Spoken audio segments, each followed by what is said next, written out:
All right, guys, what is going on? Welcome to my little creepy background here. Kind of perfect for true crime, huh?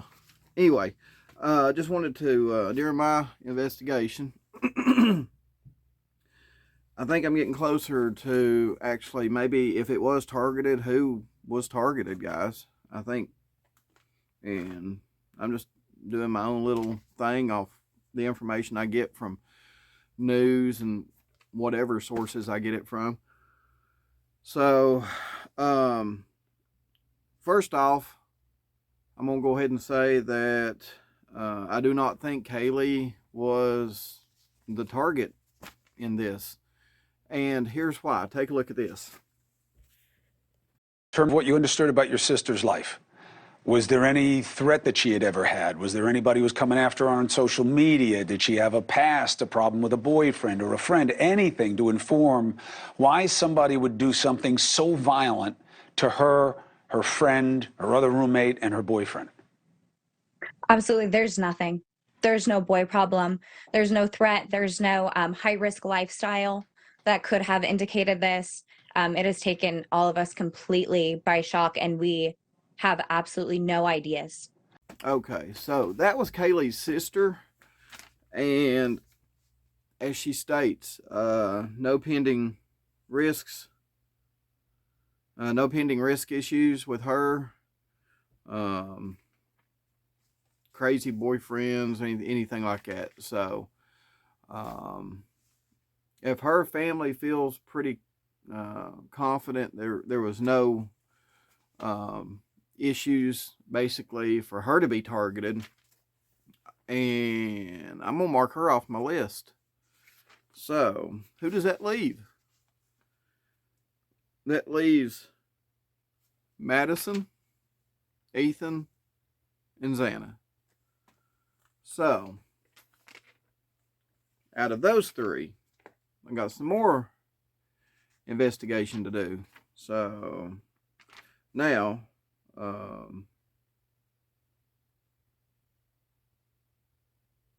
don't know much about Madison. I'll have to try to do some research on her and see what comes up. As far as I know, I don't know if, we'll have to do some, I'll have to do some stuff on that. But I'll tell you what bothers me, guys, is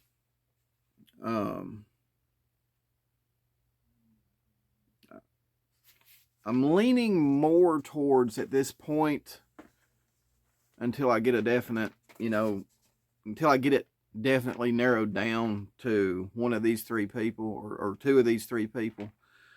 I'm leaning more towards Ethan and Xana, just because we don't know where they were at for a certain period of time after leaving the Sigma Chi house. We're hearing that Ethan may have gotten into a fight. We're hearing that Xana's dad went and done something to her door locks. Don't know if he just repaired them, changed them, done whatever. Was it because there was a risk there to Xana? A privacy risk? Was there a fear? Was there a fear risk?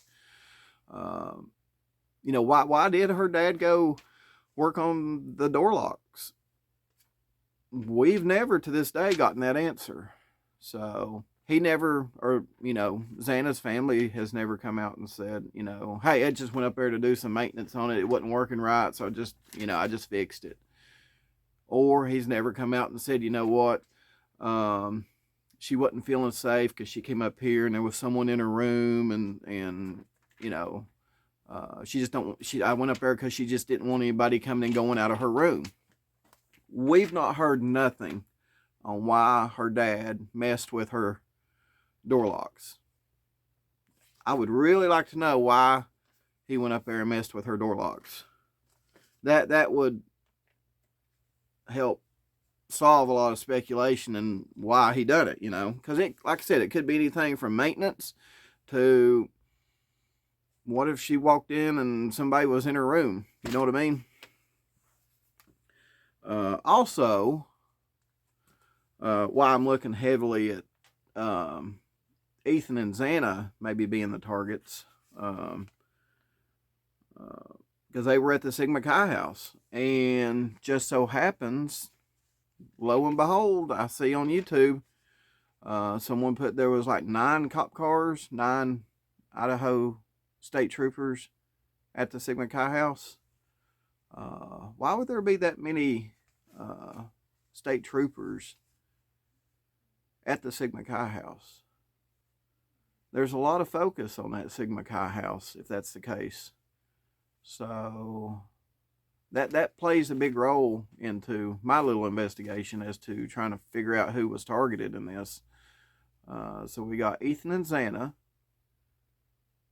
at the Sigma Chi house prior to the killings. Now we got 9 cop cars at the Sigma Chi house just the other day.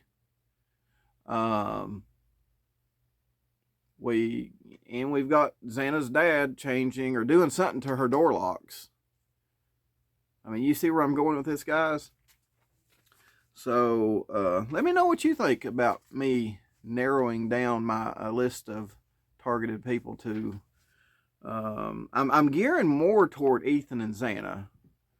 I still got to do some research on Maddie. Don't know what's going on there. Hadn't really heard anything. And again, guys, none of the other parents are really coming out like Kaylee's parents are. Kaylee's parents are coming out. You know, they're coming out swinging. They want answers, and they're on the news, and they've gotten an attorney. As far as I know, the other parents of the other victims hadn't done that. You know, but hey, to each their own. So, and again, you know, they're just wanting answers. But again, I've got it narrowed down to Maddie, Ethan, and Xana, but I'm leaning more towards Ethan and Xana. If anybody was actually targeted in this, which they're saying they were. So, just with everything going on with Ethan and Xana that night, you know, that's where 80% of my focus is right now. And we'll see where it goes, guys. We'll see where it goes. So stay with me as I do my little journey here, a little investigative journey, and we'll see how close I am. All right, guys, so stay tuned. And I might be back on here today for one more video. So I'll see you on the next one.